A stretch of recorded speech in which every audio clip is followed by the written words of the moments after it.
are at that time when a great transition takes place. The society, the way we know it now, is changing very rapidly.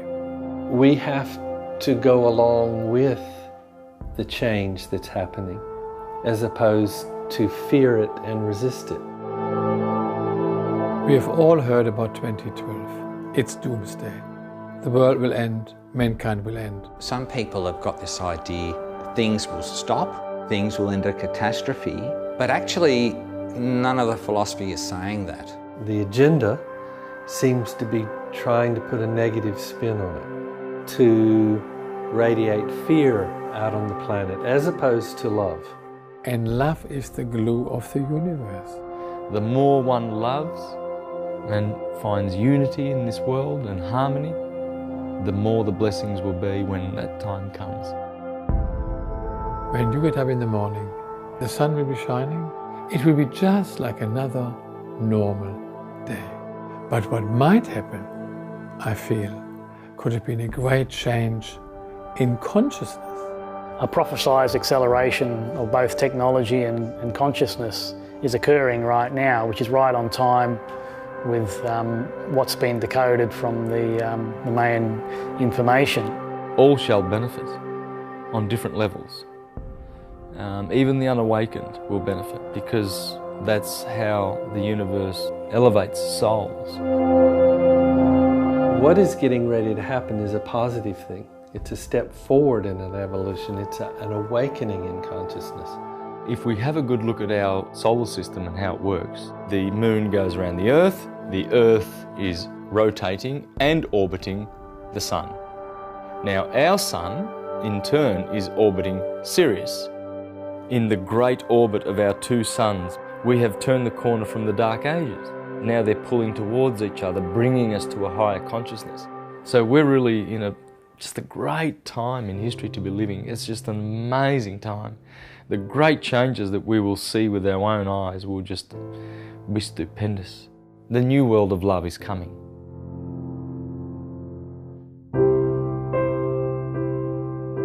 Life on Earth is affected by many cycles: the light of the day and the dark of the night, and our yearly cycle of the 4 seasons. The stars in the sky are linked to life on Earth and greatly influence our existence. That which is above is the same as that which is below. As above, so below. But what if there is a greater cycle that takes thousands of years, which influences human consciousness? According to many cultures, much like the seasons that are familiar to us, humankind undergoes a similar cycle in which consciousness expands and contracts. It results in great ages of enlightenment and dark ages of misery. Different cultures refer to this cycle by different names, including the Yuga cycle or the ages of man. But one thing is certain: these cycles are known to almost every ancient culture throughout the globe. The Hindu Yuga cycle consists of 4 ages: the Kali Yuga or Dark Age, Dvapara Yuga, Treta Yuga, and the Satya Yuga, the Golden Age. During the Golden Age, human consciousness is at its peak, where unity is celebrated and life is lived in peace, love and harmony. In the Silver and Bronze Ages, our consciousness begins its descent to its lowest point, the Dark or Iron Age, in which suffering and ignorance is at its peak and humans are divided and at war. That is our current age. Then the cycle makes its way up again to the Golden Age. These 4 ages influence the rise and fall of civilizations across the globe. It is believed that we are at that time when the Dark Age is coming to an end and the Bronze Age begins. And the crossover is taking place during the galactic alignment on December 21st, 2012. The mainstream media throughout the globe depicts this date as the end of the world, in which catastrophic events will extinguish all life on Earth.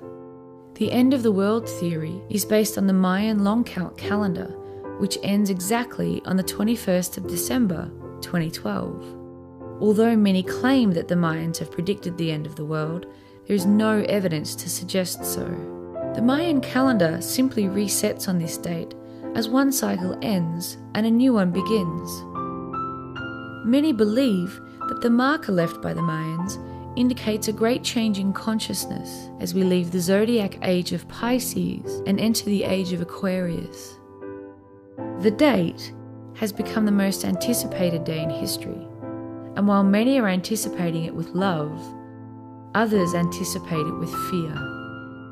What were the ancients trying to tell us?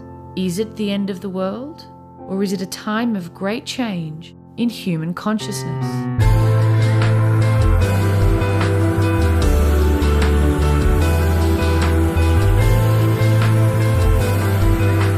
Man, know thyself, and you will know the universe and all its gods. So when one understands that we are the microcosm of the macrocosm, the stars that go above and around in various different cycles, then we understand the connection between us and the God. Individual people by themselves, groups, societies, the mood of the whole planet can all be altered, can all be changed. And the reason for that is because the planet, groups, societies aren't what they appear to be. They're just another level of consciousness. We're all consciousness. If consciousness changes to a higher vibration, which I feel is happening in 2012, then the society, the way we know it now, will not be there anymore. The old has to go. The new has to come. Religious traditions are looking forward to this time because they know that it will bring much peace and love and joy and wisdom to mankind. You become aware what you really are. You become aware that you're one with God and that you are God. Individual little elements or atoms of that divine. And when one realizes the God within us, he can see the God within everyone. Just trust in love, everything else comes. The universe knows what we need, and the solar system knows where it's going. The sun is flying through the heavens, taking us to new places, so we can rest assured that we're in good hands.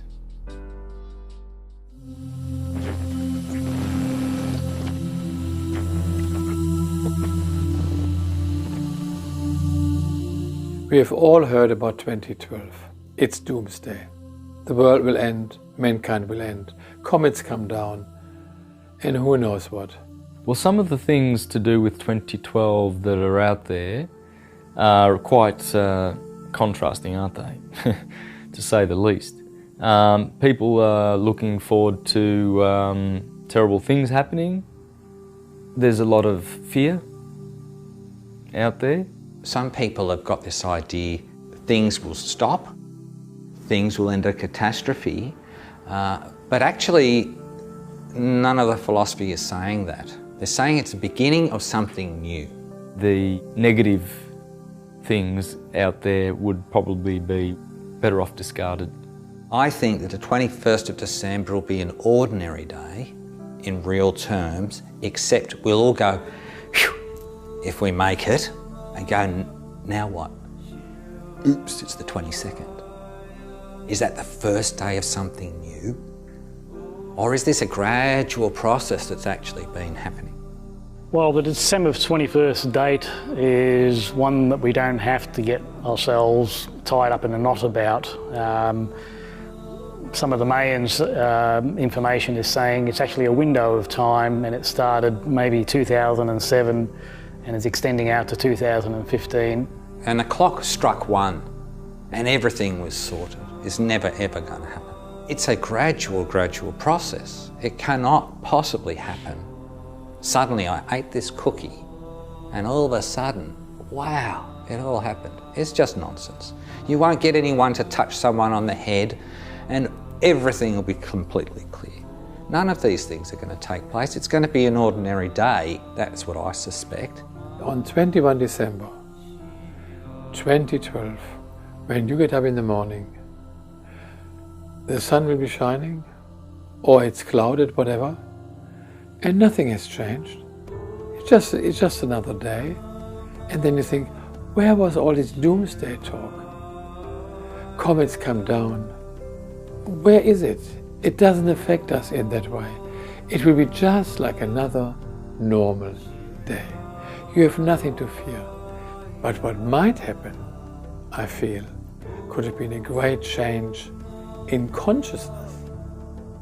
What is getting ready to happen is a positive thing. It's a step forward in an evolution. It's an awakening in consciousness. This beautiful awakening is quite a positive thing, so it's definitely not something that we should have any fear about. The society, the way we know it now, will not be there anymore or is changing very rapidly. People don't believe in the old system anymore. You're not out chasing the so-called dream that you've been brainwashed to believe you should be anymore. You're actually doing what your inner self dictates to you. People start to become aware of who they are, and they start to realize that there's more to life, and they really do want more, but not in terms of material things. They want more in terms of peace and love, and no more wars, and no more hunger and starving and all these situations. So people are starting to realize that there is a community of humanity out there. There is a plan to take us into super consciousness, every one of us, right, for a short, brief period of time. The super consciousness is we merge with the divine, merge with all consciousness for a short period of time. We know everything, we come into the oneness. We're all facets, experiential facets, individual little elements or atoms of that divine. We're experiencing a kind of a tsunami right now in consciousness, and it's about ready, in my opinion, to turn into a tidal wave of awareness. The Mayans are teaching that beautiful things will happen, wonderful things, great changes in the consciousness of mankind. Certainly there's a consciousness shift going on. A prophesized acceleration of both technology and consciousness is occurring right now, which is right on time with what's been decoded from the Mayan information. The Mayans know that the universe is a loving place. There is chaos and there is love in the universe, and the love is always correcting the chaos. And so whatever happens in 2012 will be for the advancement of mankind. All shall benefit on different levels. Even the unawakened will benefit, because that's how the universe elevates souls. We're choosing between spirit consciousness and matter consciousness, and those choices will influence what direction we take after a transformation.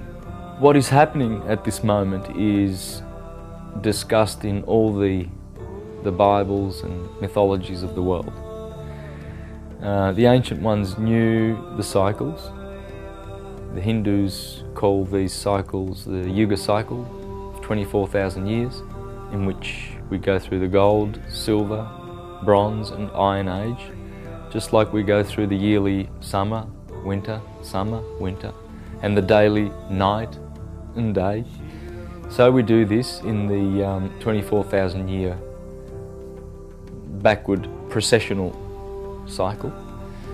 And we are at what the prophecies say is the time of the harvest, the time of the end of this wave of evolution of mankind, where certain ones ascend, awaken, remember who they are and reclaim their divinity. We have to go along with the change that's happening, as opposed to fear it and resist it. And when we go into fear and loathing, our body shuts down, our chakras, our consciousness.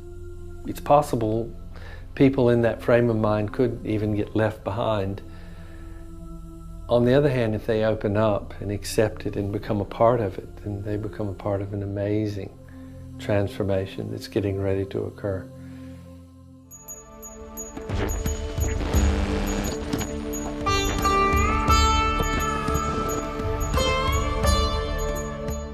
What is really, in fact, going to happen is the galactic alignment in two respects. If you look at the galactic plane, if you imagine the galaxy as a very, very thin dish in the heavens, well, our sun, it's in a cycle of 24,000 years called precession of the equinoxes.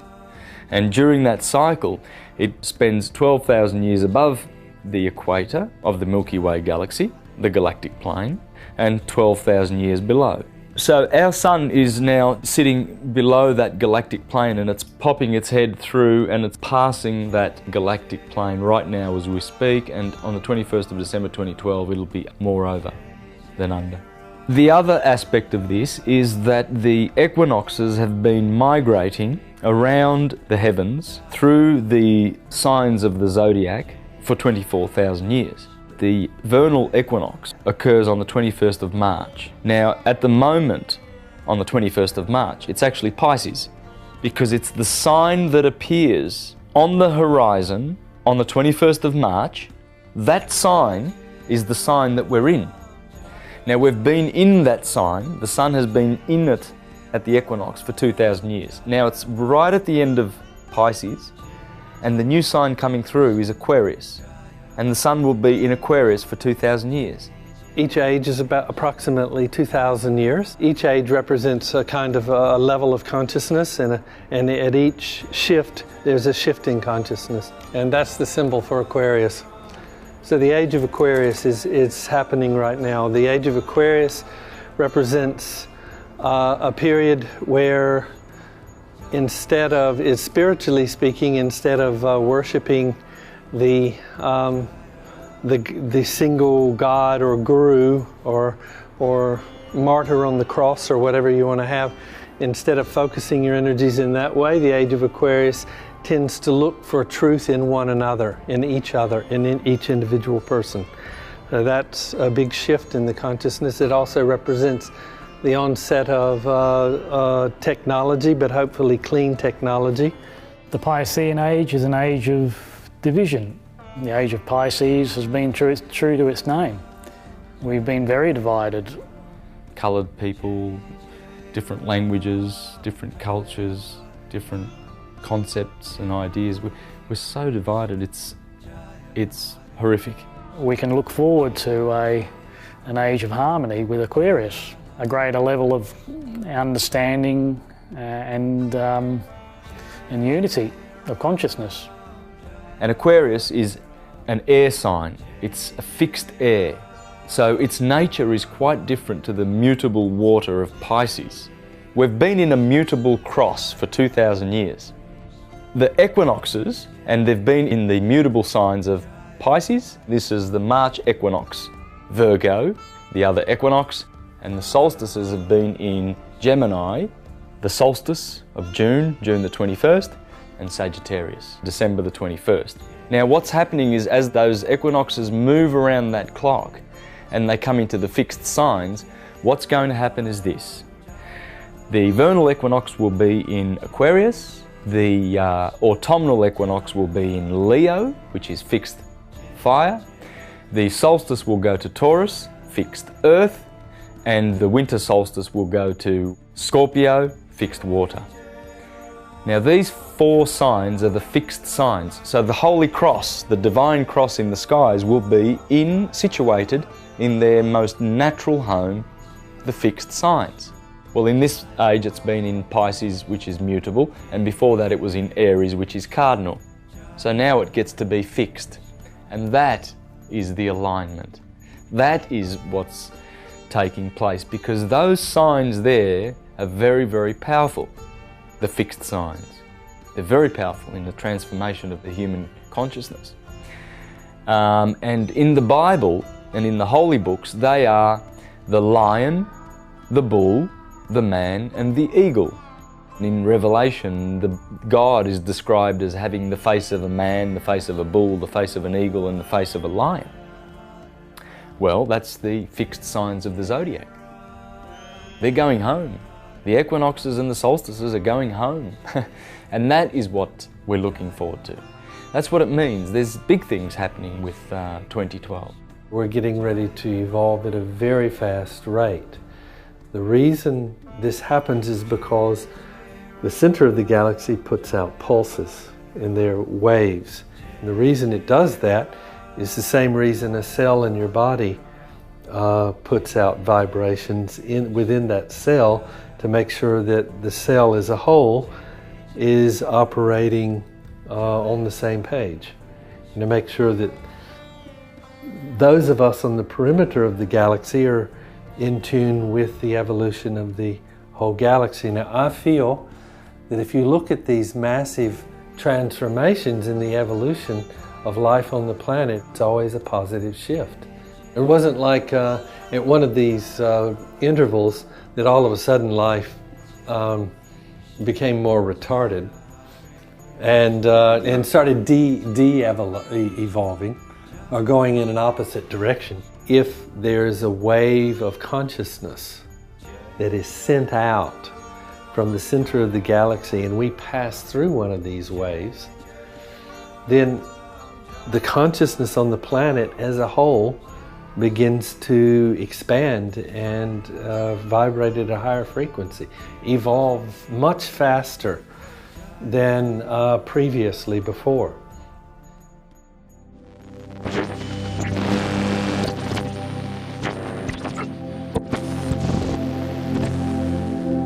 There is what's called yugas, and yugas means world ages, and it starts off with called Satya Yuga, which means golden. Then it devolves into Treta, which means silver. Then we go to Dwapara, and this means bronze, and currently we're in the Kali Yuga, which means iron. And these cycles of ages go around continuously. The golden age lasts for 1.768 million years. That humans live for 100,000 years. That gold is something you eat off and maybe just discard like a paper plate today. The point is that they are very highly advanced souls, that the human Earth planet under the Satya Yuga, Golden Age, is only occupied by mystics, serious yogis. And it's described that the demonics live on another planet. So we're separated by space. Then as we move into the Treta Yuga, Silver Age, it becomes 1.296 million years. People live for 10,000 years, they eat off silver, and now the demons live on another country on the same planet. The only thing separating is ocean. Then we come into Dwapara Yuga, Bronze Age, which is 864,000 years, or half the length of the Golden Age. People live for 1,000 years. They have good and bad in the same family. You can see in the Old Testament that is Bronze Age culture. Dwapara Yuga, so they're living for 1,000 years. All the Old Testament folks, Noah or Adam, all live for a lot more time than we do. And then we come into Iron Age. In Iron Age, we're going to live for 100. Good and bad is in each and every single one of us. It's not separate now. It's in us. And we have to become conscious of not to fan the flame of the negative actions. We have to take some very strict codes of behaviour. If you're serious, I mean, you can do anything you want on Earth. But if you're serious, if you want a ticket out of the material world based on this, we might like the Earth planet, but it's a prison. We can expect in 2012 to enjoy a much more harmonious world and high consciousness, because where the sun is taking us in the 24,000 year precessional cycle is back to the Dvapara Yuga. Certain Hindu scholars say that we've already entered the Dvapara Yuga in the 1700s, so about 200 or 300 years ago. Whereas others tend to say that the Dvapara Yuga has not begun yet. We're still at the end of the Kali Yuga. Nonetheless, in all the traditions, We are at that time when a great transition takes place, a wonderful transition. And all the religious traditions are looking forward to this time because they know that it will bring much peace and love and joy and wisdom to mankind. This is a cycle which continues in its nature and behaviour, but does never come back to the same place. So we're always growing with this. The feathered serpent, our solar system, we just have to trust that that feathered serpent takes us to greener pastures. In fact, the Mayans tell us that it will. Because on the 21st of December 2012, where this galactic alignment is going to occur, then shall start newer influences and different influences that like we've not seen for a long time since our awakening, because we are awakening. And the dead that shall arise, that the scriptures talk about, the dead shall rise, that's not dead in terms of in the tomb and then all of a sudden you pop up out of the tomb as literalist Christianity try and teach. It's talking about we have been dead in sleepfulness. We have been sleeping. Now as we learn this stuff and we remember the symbols now because we know what these mean, they've been lying dormant in the winter of unconsciousness for thousands of years. And the Romans went destroying the temples of Egypt and defacing their monuments and the hieroglyphs that they didn't understand. And the Christians, you know, they destroyed the Mediterranean's cultural, spiritual, hermetic heritage. Alexandria, the library was burnt. Israel, in Jerusalem, the temple of the initiates there was destroyed. Carthage, you know, she snuffed out all the lights so that she could rule in a fictional world for thousands of years. Now as we awaken and we reclaim our dominion, this science is essential. Astrology is the science of as above, so below. And it is the beginning of understanding who you are. When you realise that you are this, and you look up and you go, twinkle, twinkle, little star, how I wonder what you are. You know what the stars are. They're fountains of life. Firstly, we have solar system, Sol being the sun, and the male energetic in our solar system, and all the planets are regarded as feminine, generally speaking, dancing with the masculine. We, as human beings, with the human eye, can only see the 7th planet. 5 planets actually, Sun and Moon. The external planets, or the planets in the outer solar system, cannot be seen by the human eyesight without an optical instrument. Those 7 planets are influencing us daily. And if you want the proof, go to your newspaper and you will see in the weather area, sunrise, sunset, moonrise, moonset, and in a special little box, the rising of Venus, Mars, Saturn, Jupiter. They're there. It's there. Now they've been trying to eradicate astrology because the Christian church doesn't accept it.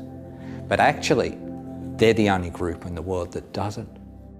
The Jews are based in astrology. You can see the remnants of it in the Christian church with the 12 apostles. They've replaced the houses of the zodiac. And if you go into a Hindu temple, when you firstly go in, on the left, you'll see 12 constellations as deities. When you go all the way around the temple to see all the other persons in the temple, then there's the 7 planets. If it's a bright, sunny day when you wake up, it's having a good effect. If the clouds get between you and the sun, it filters that good effect. Now for plant life, aquatic or tidal behaviour, all feminine life on the world planet is governed by the moon. That's why we call it a menstrual cycle from the word moonstrel cycle. And the other word we say is a lunar cycle, lunatic. And the law knows, the police know, and every authority knows that as the moon moves into its full position, it has an esoteric effect on humanity. Many, many more stupid acts will be occurring around the full moon. Do they affect us? Absolutely. The sun and the moon are the strongest. Sirius B goes around Sirius A and it takes 49.9 years. It is so heavy that a teaspoon of it will be hundreds of tons. It is spinning on its axis 23 times every minute. This is a sun. This is a star, guys. Right? It's that heavy. Imagine how heavy it is. It is so powerful magnetically that it directly affects our Earth. In 1989, when this little fella here, this very heavy, hard little fella, when he passed between Sirius A and our sun, with its Earth going around here, the spin rate slowed down in 89, losing a full second per day for a period of several weeks before the event, and then sped up again, gaining a second per day for several weeks after the event. Take note of that, man. That's a star that's 8 light years away. It slowed and sped our Earth. If we have a good look at our solar system and how it works, for instance, the moon goes around the Earth in turn is rotating and orbiting the sun. So it takes 365 days to go around the sun. Now our sun in turn is orbiting Sirius. Sirius being the brightest star in the sky and in the sector of Cancer, right near Gemini. It is in a binary with our star. And every 24,000 years we go around each other in a clockwise motion. Sirius and our sun have been going away from each other for the last couple of thousand years, and now they've turned the corner, so they're heading towards one another. As we reach the outer limits of that orbit, that elliptical orbit with our sun and Sirius, this is where the Iron Age is. The Golden Age is when they are close to each other, and then as they separate, they go through the Silver and the Bronze to the Iron Age.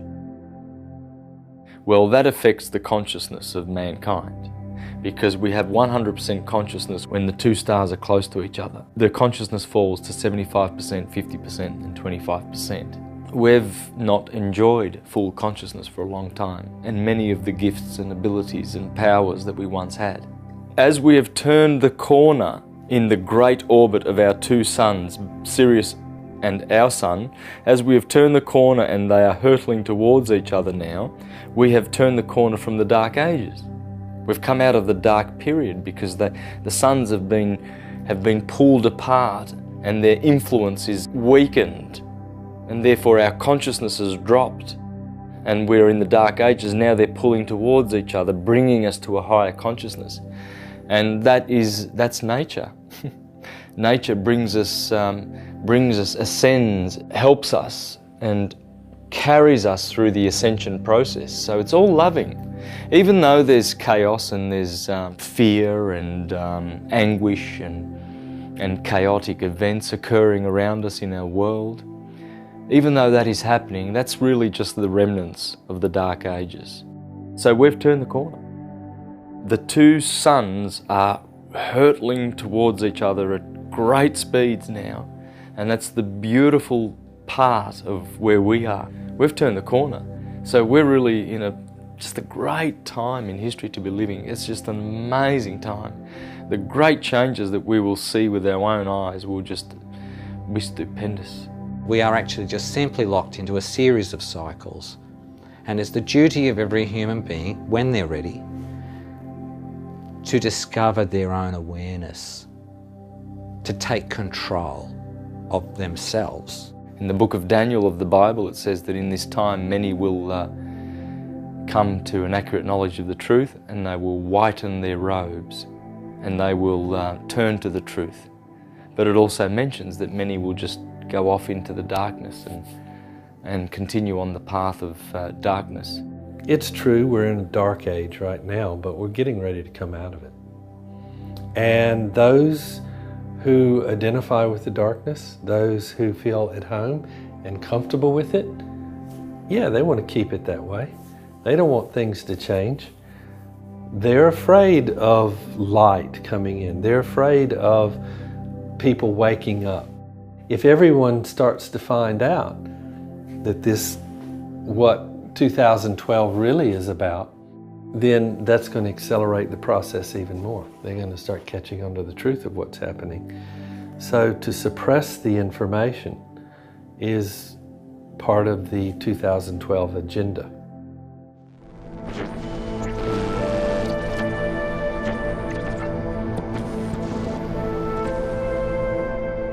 The media portrays 2012 as doomsday. The world will end, mankind will end, comets come down, and who knows what. The agenda seems to be trying to put a negative spin on it.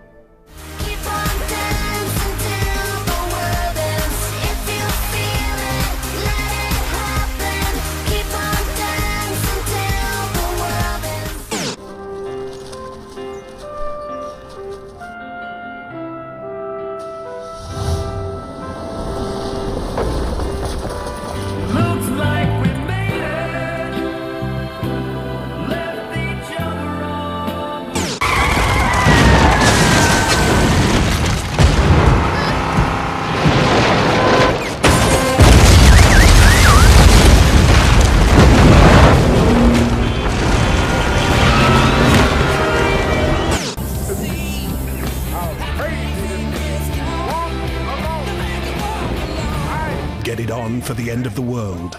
New Links 2012, the final edition. A growing number of Americans getting ready for doomsday. You think that's crazy?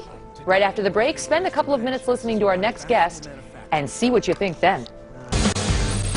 Well, you may have your car, lawnmower, and the family junk stuffed in your garage, but for one Arizona man, it is the staging area for doomsday. And he is not the only one.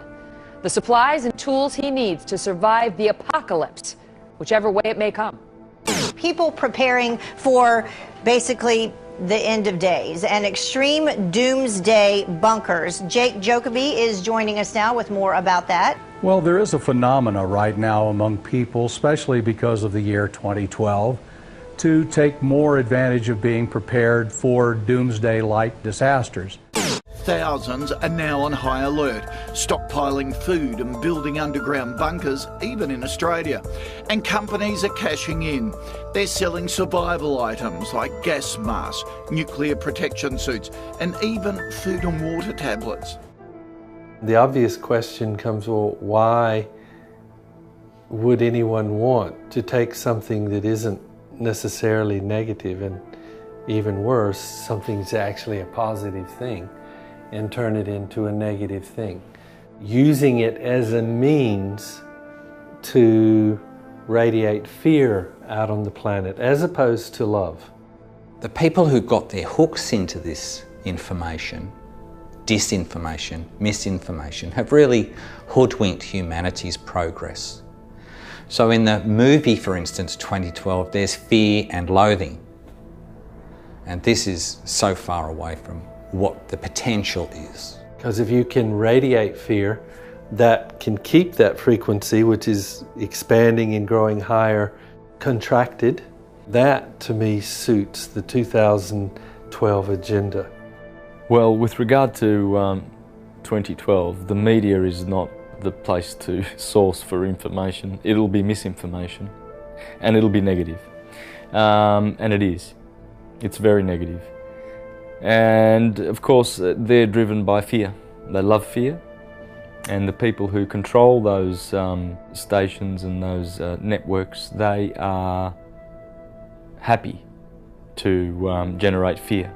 Clips warning viewers about December 21st, 2012. That's the date that many doomsday prophets are claiming the world as we know it will end. My next guest, Jim Durden, works with Survival Group, which is planning for this apocalypse. Jim, how will it happen? Will it be an object from outer space? Will we destroy ourselves in a nuclear holocaust? How will it happen in 2012? Well, based on Mayan calendar and the Dresden Codex, the Egyptians and the Mayans had the end times of 2012 as an apocalyptic event.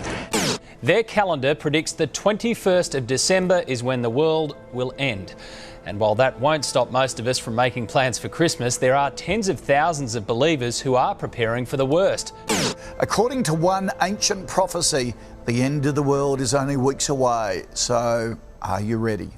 It's the ancient calendar that ends on December 21 this year. In other words, Doomsday. It's not the Mayans telling us this business, it's Westerners interpreting what they think the Mayans were saying. They see a stele, they see a piece of carving, and then they start to interpret. What a joke. What an absolute joke. There's been a lot of co-opted, incorrect information out there, and it's deliberate. Major media destroy information. If we had a mainstream media that even vaguely associated itself with the true meaning of the word journalism, none of this would be possible. But the same people that control the politicians own the media. And so the media is not there, just like governments, to serve the interests and inform the people. It is there to tell the people what those who own the media want them to believe. They see this consciousness happening and they're fighting it with everything they've got. And so they're trying to turn it into a negative thing as opposed to a positive thing, which is really what's occurring. If you take the Mayan perspective, the Mayans have got a totally different perspective to what we think, what we've been taught, but they believe that good things are coming. The Mayans themselves never said the world would come to an end. The only guy who did, the first guy, was Jose Arguelles, who later renamed himself Voltan Valtan, the ancient Mayan god, because he had turned into the reincarnation of it. And he, in 1988, wrote a book called The Maya Factor. The Mayans themselves, however, said the complete opposite. They had left behind carvings in stone saying that there would be good things happening in the future, like such and such a day after the 21st of December. And the fear for mankind is basically the fear of death, which we shouldn't have. Because if we continued to teach our original nature religion, and we didn't stop with the advent of Christianity, we would still know. We would know that death of our body is just it's a non-event, because the soul is immortal. But because we've lost this wisdom and true religion about the soul and its immortal nature, with fictional religions, we have fear of death. There was never fear of death. The fear sets up a victim, perpetrator and rescuer cycle, right? And we get trapped in that either victim mentality or perpetrator or rescuer. A rescuer is just another victim. And there's nothing more debilitating, more controlling and limiting than the victim mentality. We're encouraged by this manipulation throughout our lives to see ourselves as victims, to blame someone else. Oh, I'm a victim, I'm in this situation because of A, B, C, D, and on it goes. And when we're in that state, we're going to stay in that state, because when you think you're a victim, the victim vibe goes out, the victim circumstance goes in. When you say, hey, I'm not a victim, I'm in control of my life, I've created these circumstances I don't like, therefore I can create circumstances I do. At that point, the victim mentality is gone. Victim circumstances stop being attracted, and suddenly people come into your life who are just the people you need to get you out of the circumstances you don't like. And if you don't realize what's happening, and most of us don't at the time, we say, oh my God, mate, I was so lucky. This fella came into my life at just the right time, this person, I couldn't believe it. Amazing luck. No. You pulled them in because your state of being had changed and you synced with what you needed to get out of that situation. We are so in control of our destiny, it's unbelievable. And yet billions are persuaded they're not, and therefore they create a very different reality. So if we're in fear, we can attract a reflection of fear. The fear is a lack of being all-powerful. And so being anything less than an infinite love puts us into a state of fear. One of the first things we're subject to is fear. You can just fall over and hurt yourself. I could bleed. You don't want to put your hand in that, pot, it's too hot. There's sharks in the water. All these things, fear. And this is the greatest stick that anyone can give to controlling a human being. It's called slavery. Any other name you can call, but nonetheless, if a person doesn't have freedom, they have to become some sort of slave. What we don't want to become is slaves to the media.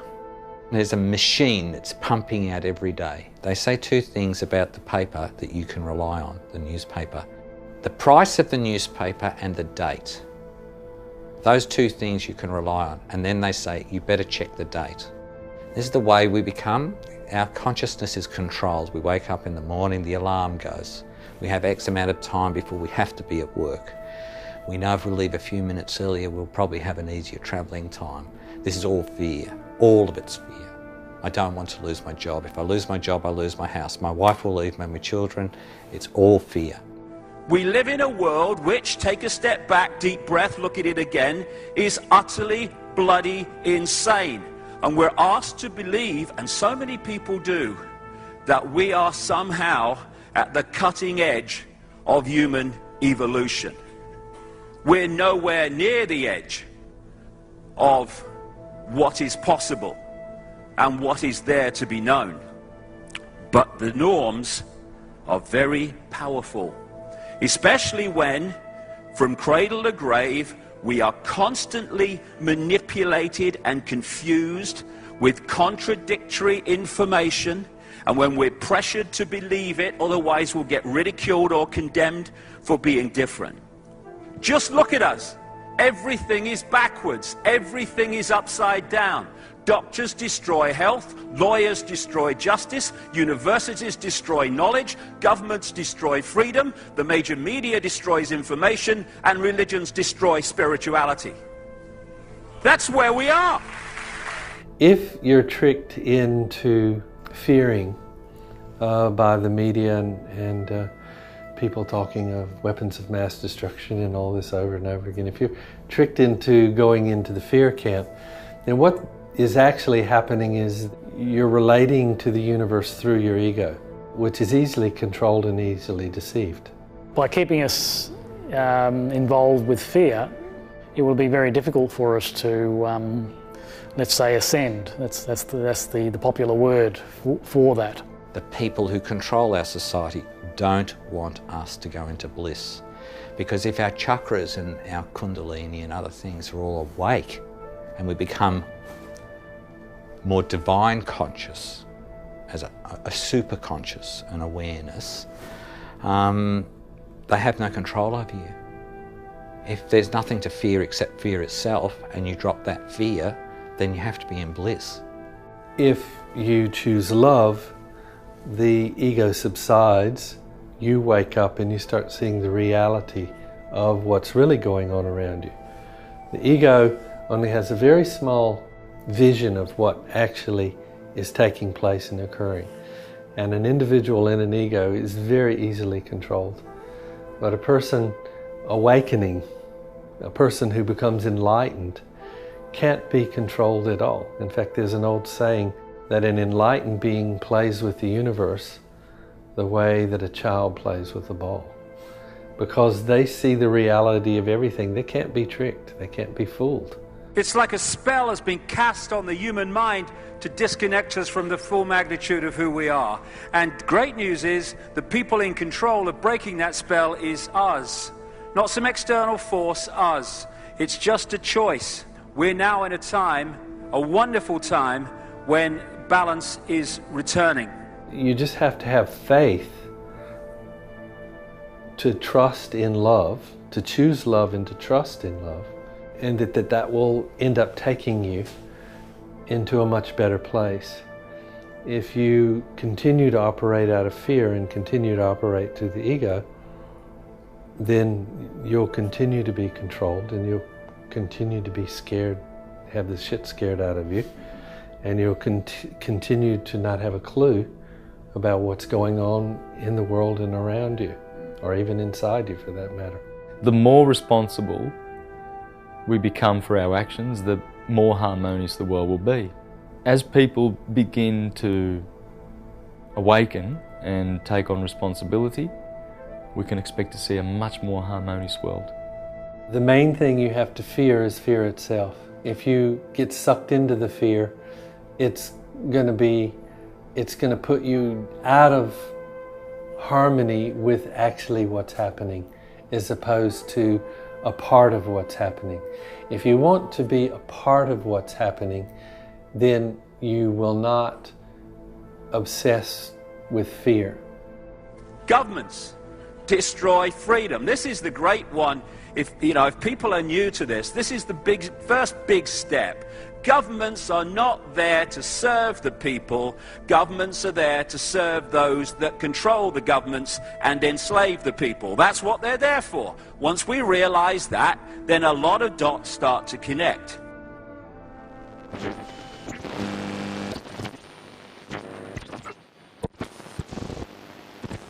The very word secrecy is repugnant in a free and open society. And we are, as a people, inherently and historically opposed to secret societies, to secret oaths, and to secret proceedings. Its preparations are concealed, not published. Its mistakes are buried, not headlined. Its dissenters are silenced, not praised. No expenditure is questioned, no rumor is printed, no secret is revealed.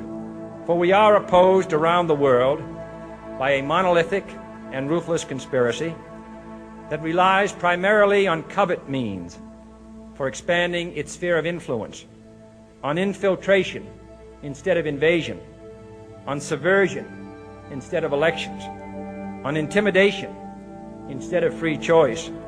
It is a system which has conscripted vast human and material resources into the building of a tightly knit, highly efficient machine that combines military, diplomatic, intelligence, economic, scientific, and political operations.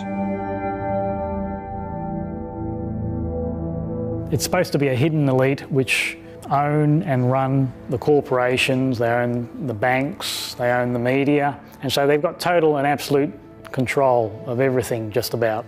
They control all the major important institutions of the world. They subvert organisations. They infiltrate organisations. They are very, very active. They send spies all around the world. They hack our telephones and listen to our conversations. We're being spied on by these families. I'm talking about the real owners now.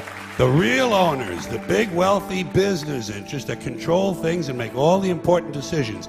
Forget the politicians. The politicians are put there to give you the idea that you have freedom of choice. You don't.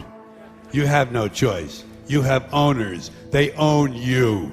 They own everything. They own all the important land. They own and control the corporations. They've long since bought and paid for the Senate, the Congress, the state houses, the city halls. They got the judges in their back pockets. And they own all the big media companies, so they control just about all of the news and information you get to hear. They got you by the balls. They spend billions of dollars every year lobbying to get what they want. Well, we know what they want. They want more for themselves and less for everybody else. They're not in the spotlight, so to speak. They're not the world leaders that we see, but there's something behind that. Leaders come and go, don't they? They're always transient. But these people do not come and go. They're always there, and they run the cogs of the machine at the highest level over the ages. They go back a long, long, long way.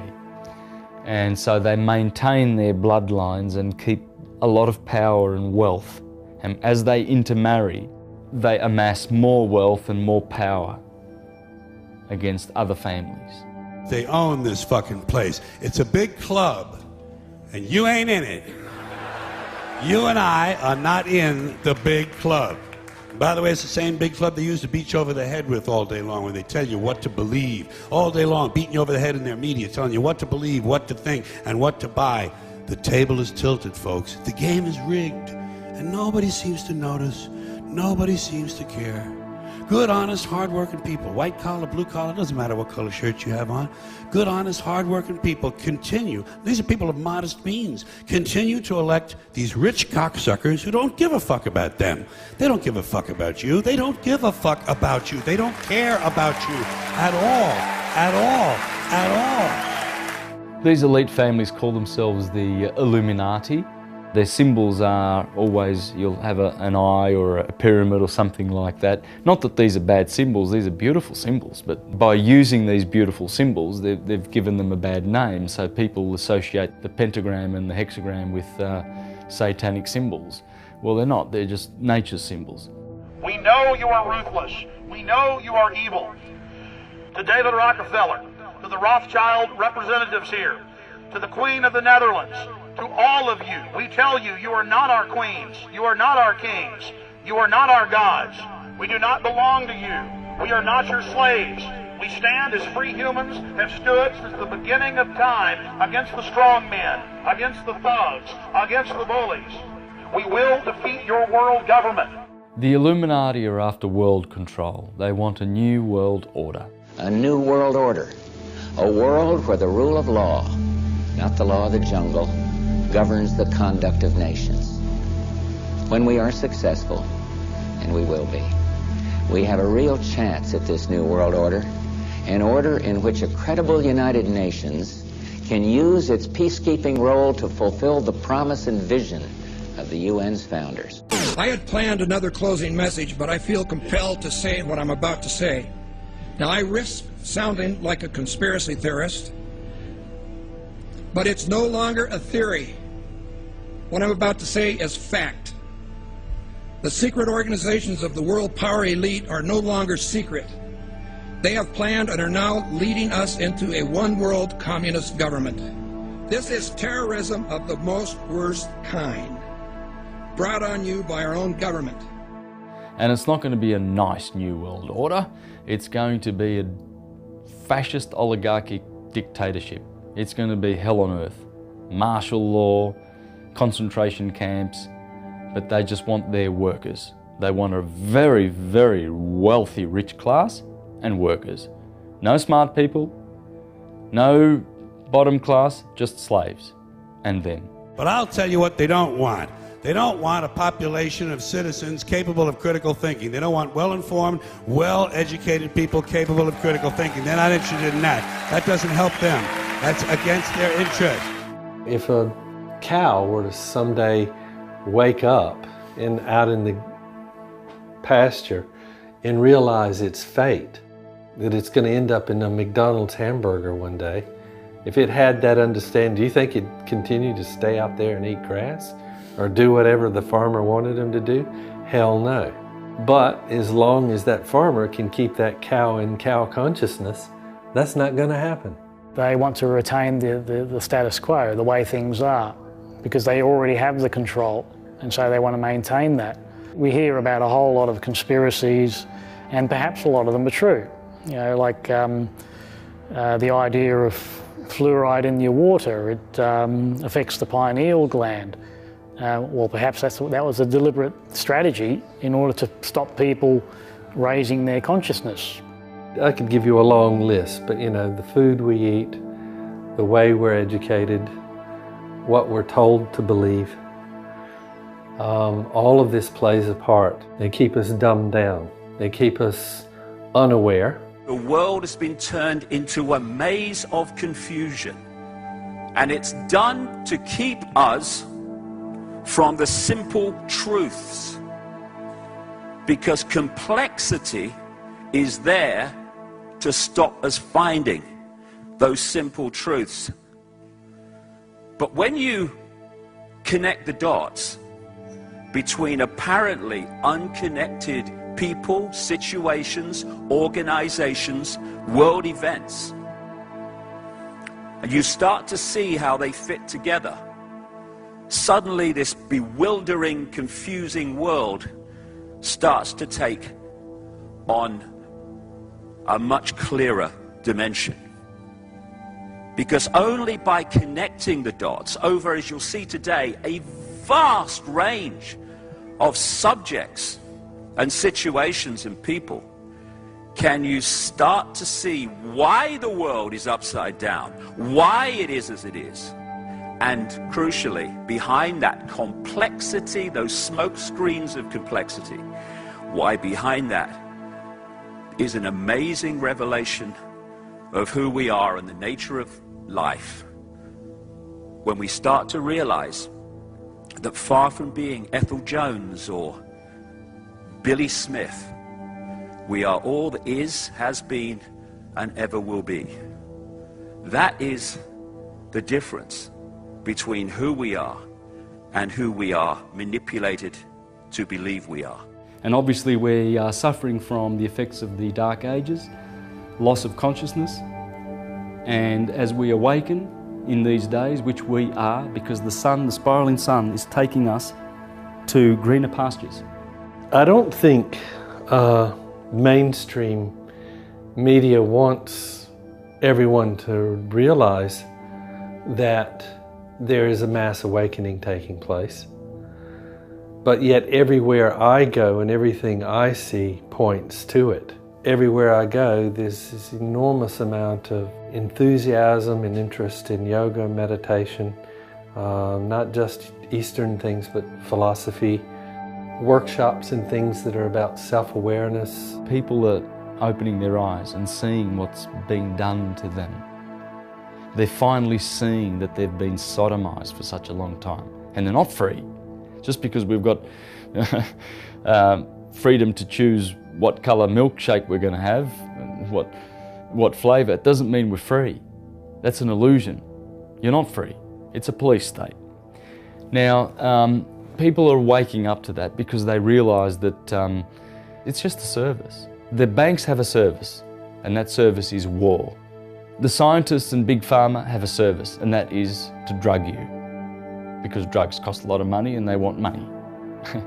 The governments are there to deceive you and to take money from you via taxes. The world is turned upside down and people are confused. And the reason this is happening is because of these Illuminati families. They've done this to us. It's deception. Society has allowed itself to be dumbed down. I mean, we're just as much to blame as they are for allowing it to happen. But unfortunately, there is an awakening happening now, and people are starting to wake up. People are becoming more conscious of the fact that we need to change our habits and improve and take responsibility.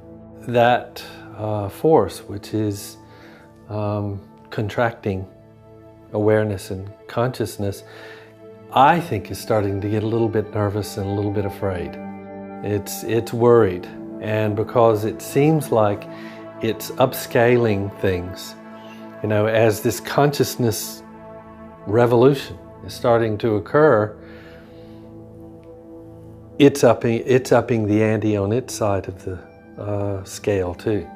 It sees this awakening happening, and it's very threatened by it.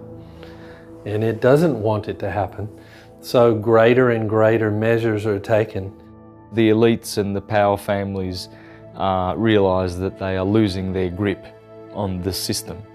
The system is collapsing.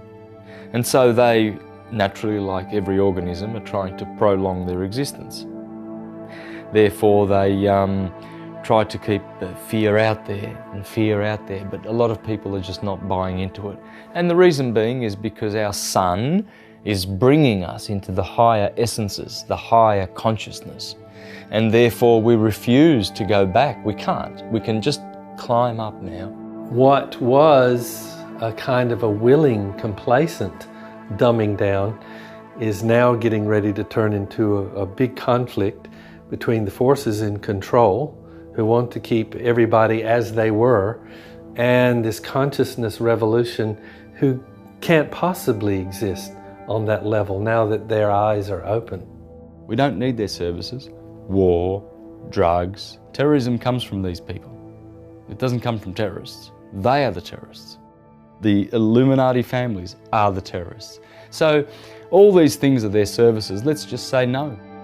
But if you reject that and you say no to that, and you say, no, I choose something better, I choose something higher, and you start refining yourself, you start living in love instead of living in fear. And if enough people catch on and start doing that, then we'll turn the world into a Garden of Eden again. We will defeat your world government. I stand before the Creator of the universe, And I ask the creator of the universe, as our founding fathers did in 1776, to lead, guide, and direct us, and to give us the power and the foresight and the understanding and the will to stand against your entire agenda, including your final plan of world population reduction of 80%. Why do you put mercury in the vaccines, stannous-sodium fluoride in the water? Why? Why do you put cancer viruses in the vaccines? Why have you used depleted uranium now in 4 separate nations? You're arrogant. You have the sickness that elites have had throughout history. Darker forces really fear a man who is in touch with his own truth and is dictated by that, because they can't control you anymore. Well, they could very well lose their power base by us becoming awakened. And so, in order to keep us under control, they promote an agenda of fear. They are reacting to it because, in fact, they're afraid. The Illuminati are afraid of losing all their power. So when 2012 arrives, they know that the energy grid, the evil, negative energy grid, which sustains them, won't be there to support them. They're standing in front of a tidal wave saying, I'm not going to get wet. They're going to get wet, and they're going to be affected by this consciousness shift too, whether they like it or not. Our concern is not to worry about the Illuminati at this stage. Our concern is to imbue our lives with bliss and love, because their time is up. It's over, and that's obvious. It's obvious to the awakened masses now. They're running for the hills, desperately trying to cling onto their empire. But we can conquer this like David conquered Goliath by standing up, making a stand responsibly. You will and you are failing now. Your new world order will fall. Humanity will defeat you. Confident that with your help, man will be what he was born to be, free and independent.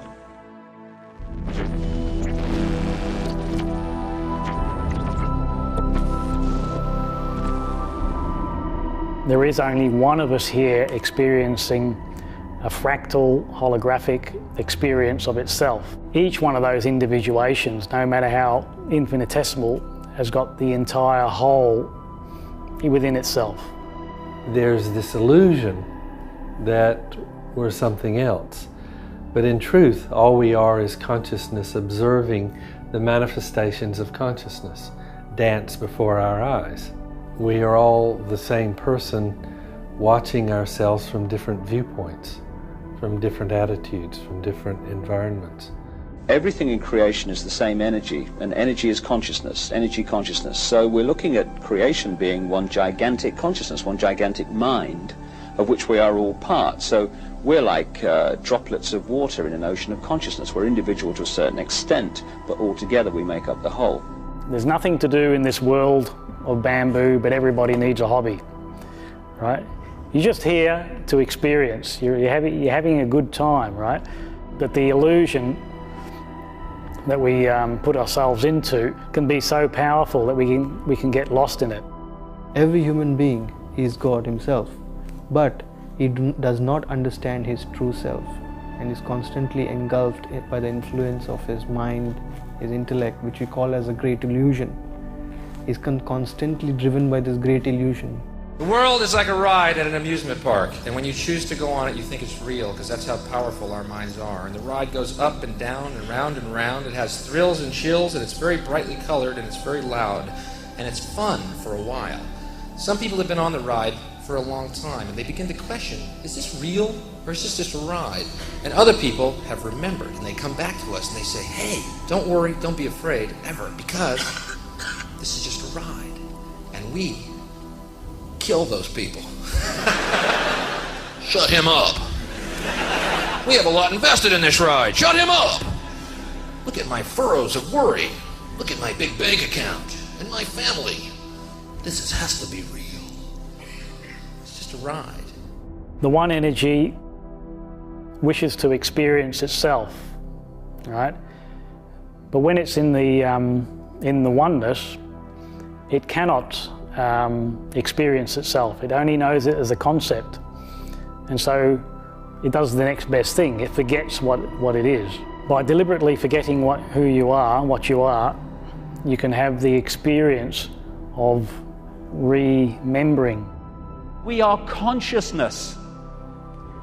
Disembodied, no form awareness, having an experience. Like a Central American shaman said, we are perceivers, we are awareness, we are not objects, we have no solidity. We, or rather our reason, forget this, and thus we entrap the totality of ourselves in a vicious circle from which we rarely emerge in our lifetime. And that vicious circle is what the control system wants to keep us in, because then we're controllable. When we say I'm doing some kind of spiritual practice or following spirituality, what it means is I'm actually finding out who I am. What am I? Who am I? Where did I come from? What am I doing here on this earth? And where will I go? You're actually demystifying these concepts yourself by realizing who you are. Eventually you'll get to the point where you'll probably experience the truth of who you really are as opposed to the illusion that you believe you are. You know, you believe you're this physical body, you believe that you are your thoughts or whatever. The truth of it is you're the source of all those things. You're the source of your thoughts. You're the source of your body. You're the source of all your emotions. You're the place from which all that comes. But we've been tricked into believing, for whatever reason, that we are these things. But we're not these things. We're actually the creator of those things. We are nothing short of divine. We are undifferentiated consciousness. As we remember who we are and acquiring more powers, we are learning that we are co-creators in this experience and what is about to happen. Enlightenment really means you become aware what you really are. You become aware that you're one with God and that you are God. Well, like a drop is to an ocean. You put a drop of water in the ocean and it becomes the ocean. Well, that's what we are. We are units of divinity. We are deific atoms, units of God. And that's what the scriptures say. We are sons of God, in that sense. So it's beautiful. Far from being worthless, we are unique and vital droplets in this ocean of consciousness we call God or creation. This God, as we call it, is not some guy with a beard sitting on a throne saying you have sinned and you shall be punished, or somebody out there. It's actually within us. It's around us. It is everything. It is the consciousness that is expressing itself in all the variety of forms that we see. Obviously, we are at a different level of consciousness to a wall, but it's still, the wall is still God at a different level of consciousness. It's still the same whole. Doesn't matter which race, culture everyone is confined to, but the same God which resides in me resides in everyone. And when one realizes the God within us, he can see the God within everyone. You never see positive drug stories on the news, do you? Isn't that weird? Since most of the experiences I've had on drugs were real fucking positive. Who are these morons they're finding? That's what I want to know. How about a positive LSD story? Wouldn't that be newsworthy just once? To base your decision on information rather than scare tactics and superstitions and lies? Just once. I think it would be newsworthy. Today, a young man on acid realized that all matter is merely energy condensed to a slow vibration, that we are all one consciousness experiencing itself subjectively. There's no such thing as death. Life is only a dream, and we're the imagination of ourselves. Here's Tom with the weather. The body is the way our awareness experiences this reality. If I want to interact with this reality, which is a frequency range, I have to have an outer shell, we all do, that vibrates within this frequency range, because our consciousness is vibrating much too quickly. It's like radio 1 trying to make connection to radio 2. They're on different wavelengths. It's never going to happen. So we take on this outer projection we call a body, and therefore I can pick this up and interact with this reality. What the control system wants us to do is to believe that that projection, that vehicle to experience this reality is who we are, because then we go from, I am all that is, has been, and ever will be, I'm Charlie Smith, I'm Ethel Jones, I've got no power. It's the whole bottom line of it. The United States has 2 satellites. They're called the GOES, G-O-E-S. The role of these satellites is to measure the magnetic fields of the Earth and send back readings every 30 minutes. And those readings normally fall within a certain range of data that scientists are relatively used to seeing.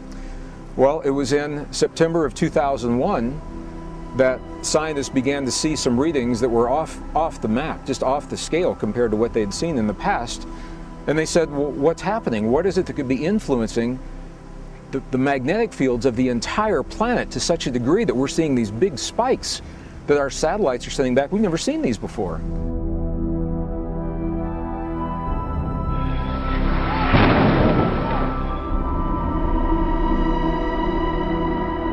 Another one just hit. Something else just hit. A very large plane flew directly over my building, and there's been another collision. Can you see it? I can see it on the shot. Oh my God. Something else has just been there. They overlaid the data from the satellites onto a calendar of months and days, and lo and behold, what they found is that the spike was occurring precisely during the time of September 11th, 2001, and even more precisely that the first spike occurred 15 minutes after the first plane hit the first tower in the World Trade Center. Now, the reason this is so important to a scientist is because for 300 years, our science has been based on 2 false assumptions. The first false assumption is that everything is separate from everything else, that what happens in one place has no effect on what happens anywhere else, and if it looks like it does, it's only a coincidence. The second false assumption is that our inner experiences of thought, feeling, emotion, and belief have no effect on the world beyond our bodies. Based on those 2 false assumptions that have been accepted for 300 years by scientists, I can see why there would be a disconnect when they're looking at magnetic fields of the Earth spiking precisely the moment the human emotion of the planet is focused on a disaster. We live here in Australia, and recently there were 2 cyclones in the same year in northern Queensland. What I noticed when we went and looked on the weather station, on the Weather Channel, is the men and women who were telling the public about that thing, they're saying it could generate into a much bigger storm. And so what's called focused human attention is that they drew everyone's mind into the idea that this is going to generate into a much bigger storm. And that's what they kept saying until focused human attention on the storm made it grow bigger. Now, if we're thinking that that's not true, then we have to look at this gentleman who's getting some vessel of water, and he says love and puts a little label, love, and the molecular structure all goes into harmony. And then he gets the same water, puts in a different vessel, puts hate, and everything goes into chaos and stress. In actual fact, in a scientific basis now, if a person, the scientist, is carrying out an experiment, he has to leave the building, the area, everything, because his consciousness is going to affect the outcome of the experiment. So they now have to carry it out when he's not around to get a true result scientifically. Thoughts are very powerful. If it is a positive thought, it will travel to the positive collective. If you send out a negative thought, it will travel to the negative collective around the world, and it will have a negative effect on the planet. Well, almost universally, ancient texts and traditions have reminded us that we are connected. They've said that we are one, that we are part of our world, that we're part of one another, that we're part of the earth and the changes in the earth. And what I've found is, over the last 22 years, as I've traveled nearly every continent of the earth and spoken to people from so many different traditions and cultures, is that people really want to believe that. They want to believe, and they like to believe that we're truly connected, but they need a reason for that belief. Science is now giving us that reason for our logical mind to make the connection, to see how we're related and how we influence the world, and how by honoring that connection through our hearts, we literally have the power to influence the very fields of this planet to sustain life in the world, sustain the health and the healing and the well-being of our bodies, and it's all about the magnetic fields of the earth. In Washington, D.C., people from all over the world came there to meditate, and the crime rate dropped dramatically during that time, proportionally to the amount of people who were meditating, in exact proportion. I work very hard here in this center to keep the vibrational rate of this room at a very high frequency. Now it's to the point where people who don't even have an interest in meditation come here into this room. There was one person who spent the night not too long ago, had no interest in meditation and that sort of thing whatsoever, and Kundalini awakened in the morning and had no understanding of that at all, had never even heard the word before. And so just by being in an environment which is kept pure, that happened. Now, take that on a larger scale. If we were, as a society, to do that to the whole planet, then your wildest imagination couldn't conceive of what is possible in such a scenario. A person who sits there and meditates quietly in very, very strong gravity. They set up a gravity field that they're not moving no matter if the building falls down. They can counteract the negative effect of many. A person who is in a negative space walks into a room with ordinary people, immediately there's this level of energy will come down. And people won't know exactly what it is or why it is that happened, but it happens. The same thing happens the other way around too. You get a bunch of people bitching and complaining in a group, and one person who's just in an amazing space of consciousness comes in, the next thing you know the whole group is laughing, enjoying themselves, having a good time. Consciousness changes, generally speaking, because of realization. However, when we're talking about collective consciousness, that is changed by media. From channel to channel, on the news and on dramas and on every other program. And all it is brainwashing and demonization. Generally, a human being is bombarded with unwanted thoughts constantly during the day, which depletes his mental energies. When one is depleted with mental energies, it causes what you call a drain of one's own mental resources and drain of just our physical energy as such, due to which our ability to comprehend and think reduces. Our efficiency as a human being reduces as well. But when you do something spiritual, it's associated with spirituality, you're constantly gaining positive energy. So the ability for personality defects to manifest is less. The worst weapon in the world is the television. And the reason is it's not the camera's fault. It's done in the editing process. It's done in the voiceover, in the treatment. The camera doesn't tell a lie, it only ever tells the truth. Where the problem with collective consciousness is, unless it's focused human attention in the right mood, you may as well be on the battlefield saying, I'm French, and the other guys are going, I'm British. Hold on, we better all pray to our God, and then we better kill each other. See, it's called collective consciousness. The individual consciousness is gone. He fled the battlefield. He didn't want to know. Individual people by themselves, groups, societies, the mood of the whole planet can all be altered, can all be changed. And the reason for that is because the planet, groups, societies aren't what they appear to be. They're just another level of consciousness. We're all consciousness. If consciousness changes to a higher vibration, which I feel is happening at 2012, then the society, the way we know it now, will not be there anymore. The old has to go. The new has to come. I don't feel that one thing is going to evolve independently of another. I feel that in this field of consciousness that we live in, things operate in a uniform way. And we are now passing through a period in which an acceleration of consciousness is taking place. Everybody's benefiting from these finer conscious levels that we are arriving at, simply by means of where the sun is taking us. The earth itself is a conscious living entity.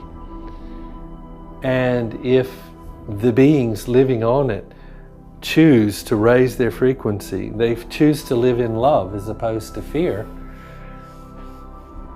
plants will grow greener, the oxygen in the air will replenish, the pollution will start to disappear. It'll turn literally into a utopia, heaven on earth. It's up to our focused attention to create that reality. But we have to become aware of who's meddling in our minds. Our mind is our biggest problem when it's not under our control, under our control. Somehow we have this wrong idea that we have to do that by going out there and building it. You don't go out there to build it, you go in here to build it. You find it in here first and just allow it to radiate out around you. And everything else then naturally happens by itself. As people begin to awaken and take on responsibility, we can expect to see a much more harmonious world. It's just a ride. And we can change it anytime we want. It's only a choice. No effort, no work, no job, no savings of money. A choice right now between fear and love.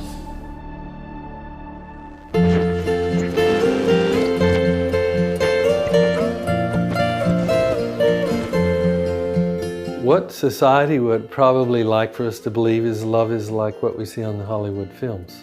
Love is actually a state of being. It's not actually something that you do to somebody else. If someone loves you and you don't feel love for them, you don't feel anything. You only feel love when you are radiating love, when you're giving love. If you love yourself, you feel better in yourself. If you hate yourself, you loathe yourself. And why do you want to do that? Why do you want to be miserable? Why do you want to feel bad? Is that good for you? The worry is just another prayer for what you don't want. Right? So if you want to create what you do want, focus on let's say, the grandest vision of the highest version you can possibly imagine. If you're going to do anything, make sure you're doing it out of joy and not fear. If you feel negative, you have no energy. If you feel positive, you have much more energy and you can do a lot of things. You can help many people and yourself. To choose to love over fear is choosing a state of awareness, a state of consciousness to exist in, to be in, as your reality. And even when the dark forces come along and try to draw you out of it, you still love them. Of course, they really hate that when you do that. And all it is, like everything else, is a choice. A choice between fear and love. That's all it is. We can choose to be frightened. We can choose to hate. It's a choice. Or we can choose not to fear, and we can choose to love. Not love on the basis of I love you if I fancy you, darling, but I love you because you exist. I love you whatever. I love you without condition. As the loving component grows, that becomes more and more contagious, if you like, and the world tends to become a more loving place as a result. The critical mass of the love paradigm grows. And if we want to change the world, it has to start with self. Fear, anger, hatred, condemnation, dictating what other people should be, that's the world we've got. That's the prison. But paradise is waiting. It's a thought, an attitude away. That's all it is, a choice away. Love. If we love each other and love the world, our lives are fundamentally changed and the world is fundamentally changed. And we are the generations, strange as it may seem when you survey the world today, we are the generations, I passionately believe, who are going to love the world into the paradise it really should be and was always designed to be. Human beings actually are supposed to be eternal, full of knowledge and full of ecstasy. And I'm not talking about the pill. I'm talking about spiritual bliss, which is the highest frequency a living entity in a human body can experience. Bliss is our birthright. We were made to enjoy love and happiness. That bliss is always there. There's so much potential for bliss, right? It's like a light switch. You go to turn it on and you know that the moment you turn it on, the light comes on in the room, fills. That's what the bliss is like. It's just there waiting for you to just turn it on and you can tap into it as much as you want. So people are not reminded of that. They've been pulled away by distractions. Go to work, go to school, do this, do that, get a career. And guess what? The bliss just gets left behind all the time. They just leave it behind. Why not enjoy it? It's there. God is total love, and there is nothing else. And love is the glue of the universe. Now's the time to embrace the love and to leave the fear behind. It's quite simple as that, because fear means you have a fear of losing something. What could that be? All those possessions out there, all these material illusions, or your body? Well, the body is going to die anyway. It's only a matter of time. But the one that embraces the love is the one that knows that he can never lose. And when you find that love and you know that you can never lose, come what may, it may be physical destruction, and it may be something as just general chaos and fear and anguish attacking us from all corners. But if you remain in love, you receive all the blessings. So there should be nothing at all to fear about 2012 and what is coming. The eyes of fear want you to put bigger locks on your door, buy guns, close yourself off. The eyes of love instead see all of us as one. Here's what we can do to change the world right now to a better ride. Take all that money we spend on weapons and defense each year and instead spend it feeding, clothing, and educating the poor of the world, which it would many times over, not one human being excluded, and we can explore space together, both inner and outer, forever. We're not governed by any calendar, no event, or any such thing. Every decision that you make takes you in a different direction. When you make good decisions all the time, take a moment to breathe, come into the now, make a conscious decision, everything has changed. The most important thing I'd like to say to people is to know who you are.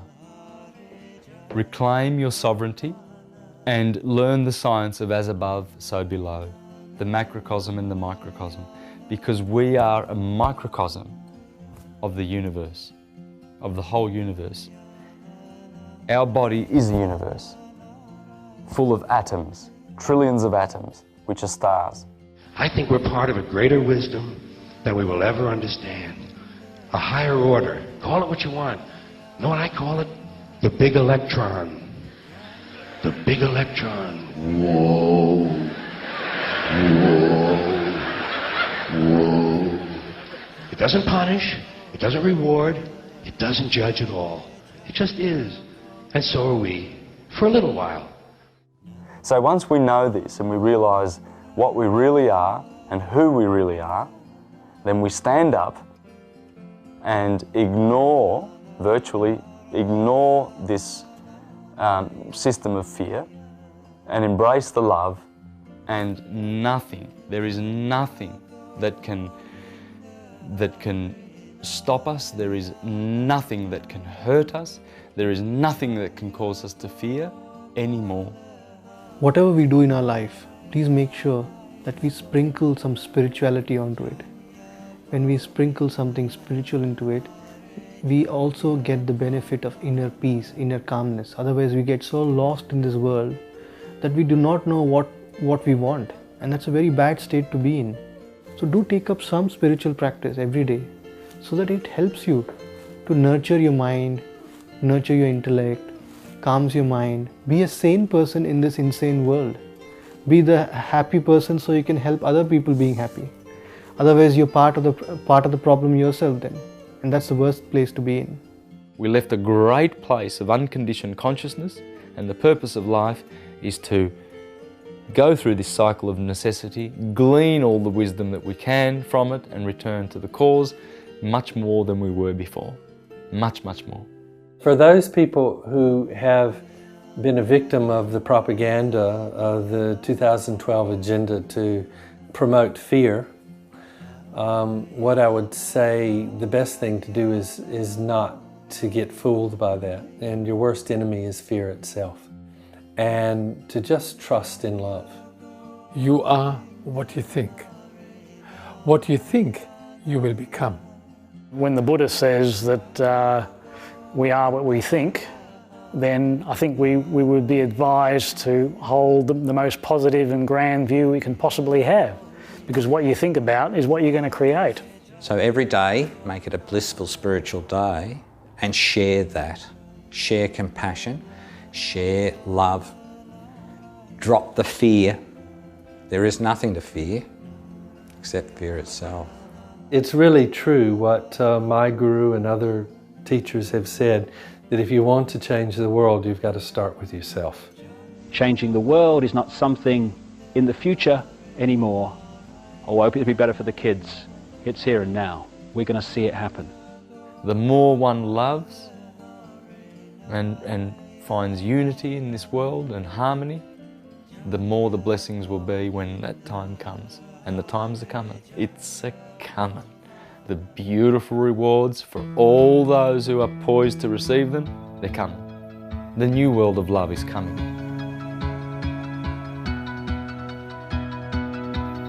As the date approaches, more and more people are becoming aware of its significance. Is it really a window of great change in consciousness? Is that what the ancients were trying to tell us? When we take a look around the world, we've seen decades of dictatorships collapse as humanity united and marched the streets in Tunisia, Yemen, and Egypt. Injustices have been exposed by WikiLeaks, such as the Afghan war logs, which uncovered corruption, murder of civilians, and a multitude of US military cover-ups.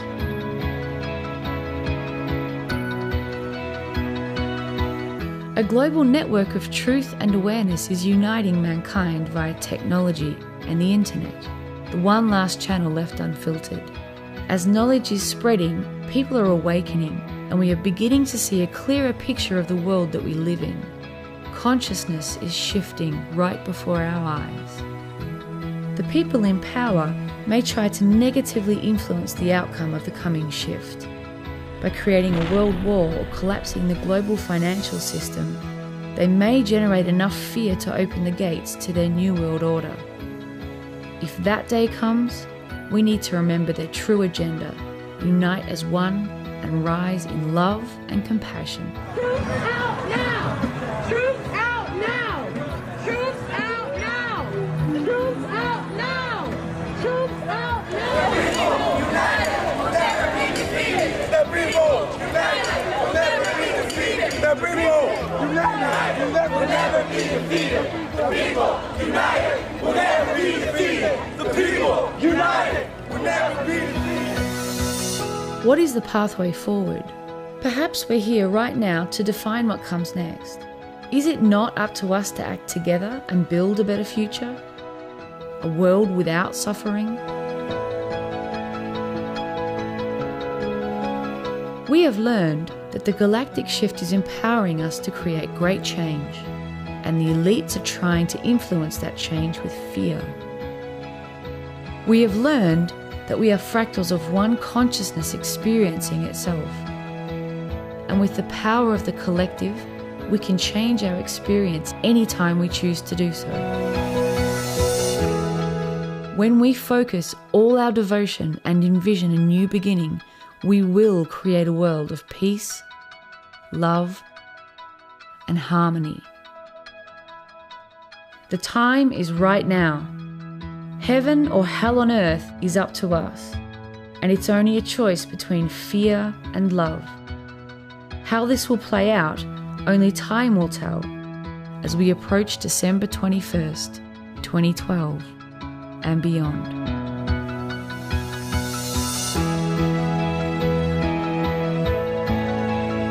In the 17th chapter of St. Luke it is written, the kingdom of God is within man, not one man nor a group of men, but in all men, in you. You, the people, have the power to create machines, the power to create happiness. You, the people, have the power to make this life free and beautiful, to make this life a wonderful adventure. Now let us fight to fulfill that promise. Let us fight to free the world, to do away with national barriers, to do away with greed, with hate and intolerance.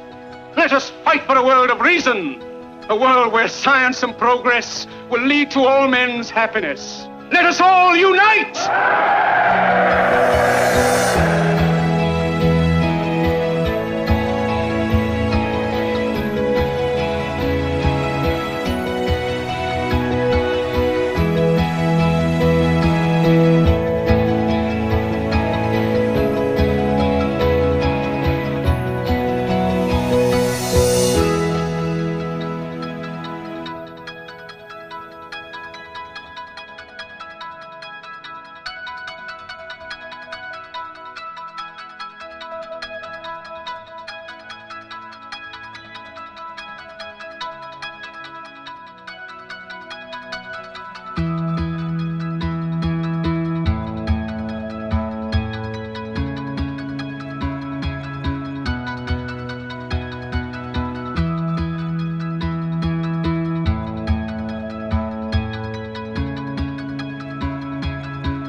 It's an endless ocean of bliss.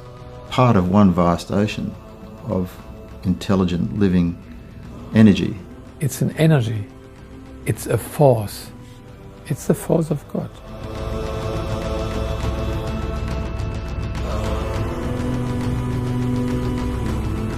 The idea is to be in touch with this energy, to understand it. It's urging us toward higher growth and toward higher evolution.